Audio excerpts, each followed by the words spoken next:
Hello everybody, Zeidoktor here, and this episode of the Typical Manga Review is going to be dedicated to My Hero Academia, Chapter 127, Sir Night-Eye and Izuku Midoriya and Mirio Togata and All Might. Ooh, that's a bit of a long one.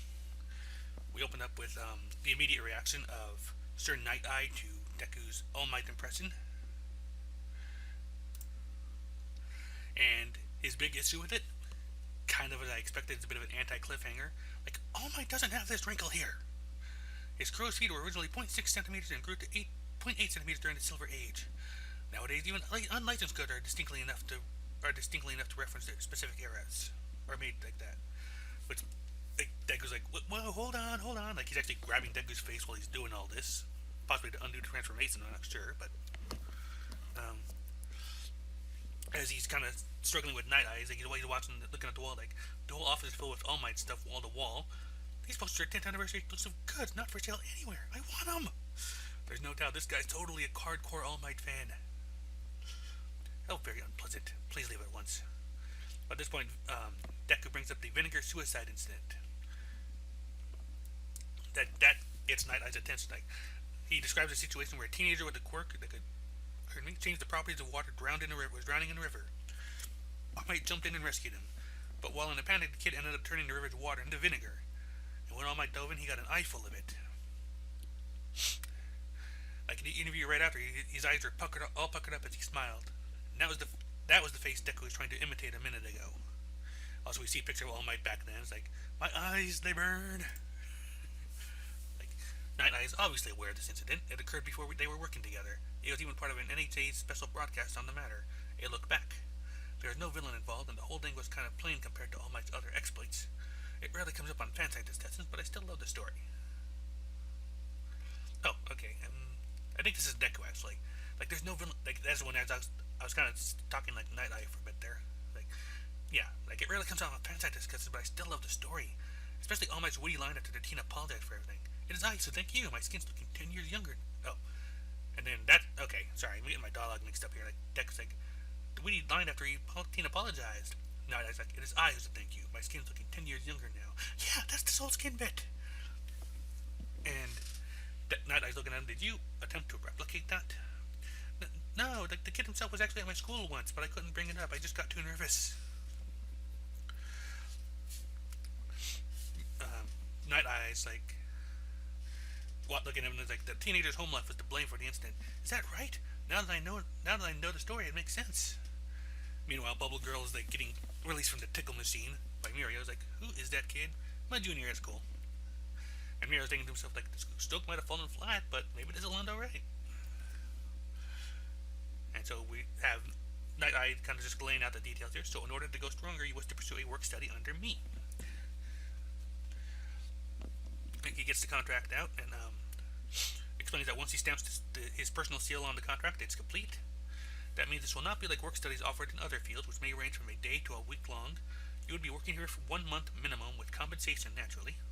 As a first year with many classes, you will need to take numerous excused absences. As such, you will fall behind with your classmates. Which point Deku puts down the form but declares that if I were only looking to keep up, then I'd never be the best. Something about this seems to get to Night-Eye, because he takes the seal and then stamps it down next to the contract. And Deku's like, you missed, because I had no intention of stamping this. What? And as he's doing this, he keeps like tapping the thing against his desk. The merits for you working here are abundantly clear, but what have I to gain by hiring you? My agency employs 2 sidekicks and 1 student already, and it operates without a hitch. What profit does your employment offer me? How can you contribute to society? In what way does your presence benefit others? You must demonstrate these things if you wish for approval. All Might has done so with his power and humor. He gave hope to those threatened by villainy. That is why the people accepted him. Deku's kind of pondering this, like, how can I be useful to society? Determine what benefit you will afford my agency, and show me through your actions, not words. And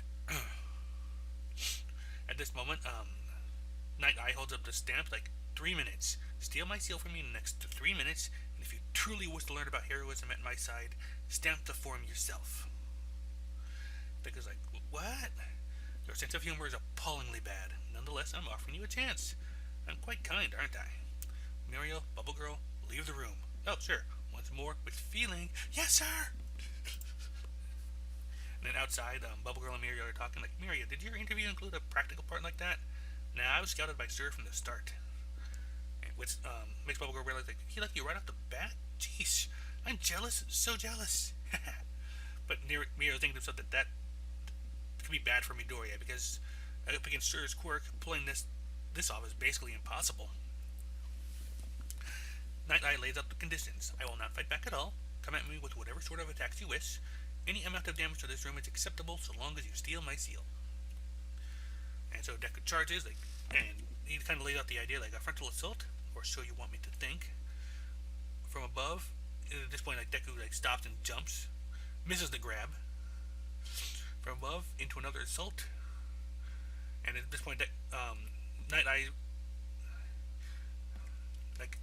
declares he sees all, but Deku's like, he sure can, but I'll overwhelm him with a flurry of moves. But 1 full minute later, it's done nothing. You'll put some distance between us for a moment, and then grow uneasy.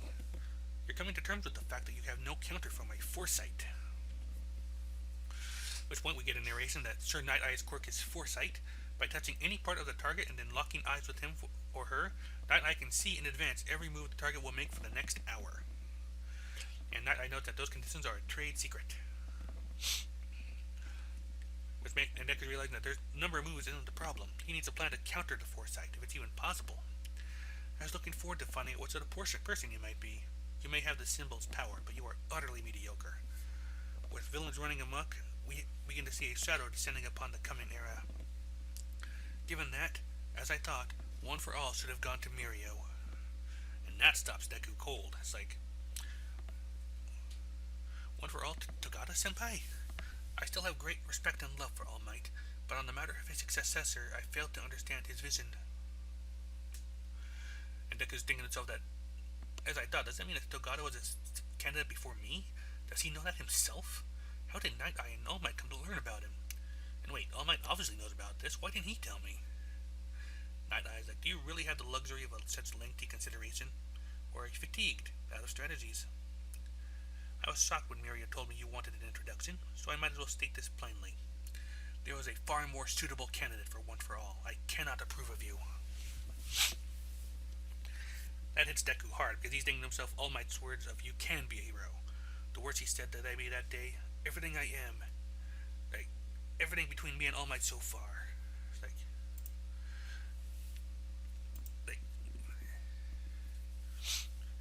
Basically these words mean everything to him, so he's thinking to himself that he's going to be better, even better. So even if he can see, he can't react. If he refuses to recognize all that, I can't take it lying down. Because All Might chose me. And out loud he's declaring, I'm going to take that seal from you now, and I will get your approval. And that is where the chapter ends. And I have to admit, I kind of like Night Eye as a character. He's kind of an ass, but you kind of see where he's coming from here. I'm not quite sure about the exact timeline, if Mirio was already the sidekick or the work-study intern by then, but at the very least it's clear that where his preference lies, and I can actually see why he likes Mirio so much. It's like they was said before, he appreciates good humor. Whether it's despite or because of his personality, he has a firm respect for good humor, and Mirio pretty much does exemplify that. And it does mention something I wondered myself, does Mirio know about this?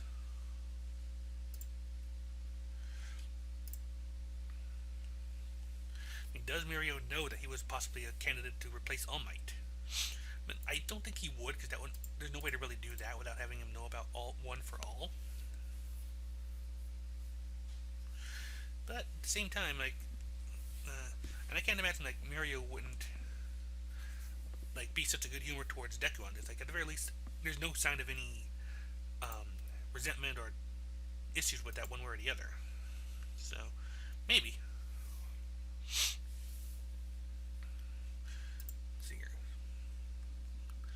Still, I kind of find it funny that Deku's next step in becoming a hero involves committing forgery. Basically grabbing somebody else's seal, which is basically the Japanese equivalent of a signature stamp, if you're familiar with those. Putting it on a piece of paper, it's the same as signing it yourself, in other words. So Deku's got to steal that and stamp it himself. So it's kind of, like I said, he's basically committing forgery to become a hero. Love it.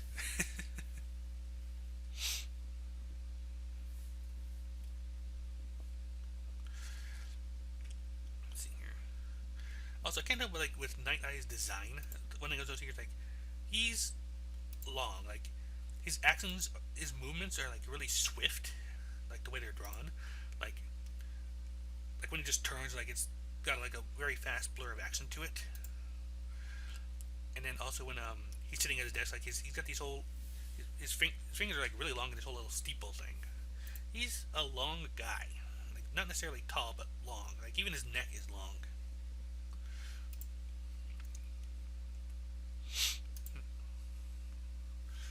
And also, thinking about it now, I can kind of see why Mirio is also so respectful of him, because um, he took Night Eye has what is probably not the most practical of quirks like himself and turned it into something that's obviously made him a well-respected hero. I mean, his power is foresight, but as noted, the conditions are you have to first physically touch the person, which in this chapter he did when he grabbed Deku's face for the All Might impression, and then lock eyes with them. So you have to at least be. It's kind of like with Stain. You have to be good enough to get that first condition met in the first place before you can even use your full power.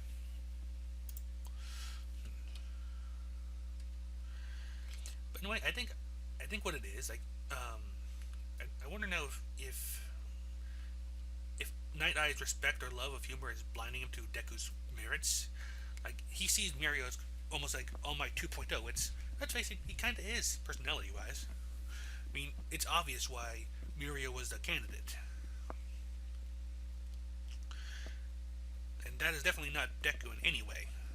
But he's inspiring in a more subtle fashion than that. And I don't think that I have seen that yet. I think when he does, that'll make the difference. But for now, let's see here. Like, while going over the review just now, I can't help but wonder if there might be some secret condition to this, because of the way Night Eye phrases his demand. Like, decide how you'll benefit me and show me with actions, not words. I just have the feeling this is going to be more than just do violence to my surroundings.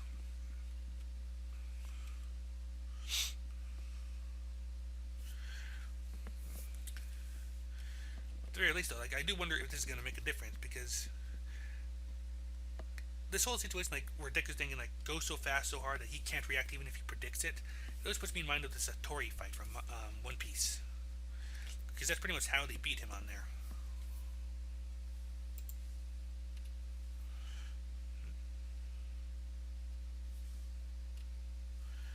Let's see here. Trying to anything else on this one. Like I said, this was a good chapter. Like I said, I do like Night Eye. Like, he's not a bad person, I don't think. It's like I said, he's kind of an ass, but justifiably so. Like, Deku has not made the greatest of impressions on people sometimes, I think. In fact, what I'm wondering is, like, did Deku's declaration that he needs to be the best is what turned the Night Eye against him in that moment? Because he might have been okay with it up until that instant. Like, there's something about Deku he doesn't approve of, or thinks needs to be changed. So I can't even predict what that might even be right now. So I'm hoping next week next chapter will give us a bit more of a highlight on there.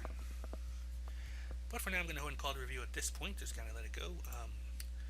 That's been My Hero Academia chapter 127. It was like a big old, which is basically just roll call. Yeah, sure, Night Eye and Izuku, Midoriya and Mirio Togata and All Might. Okay, until next time, have a good time and bye bye.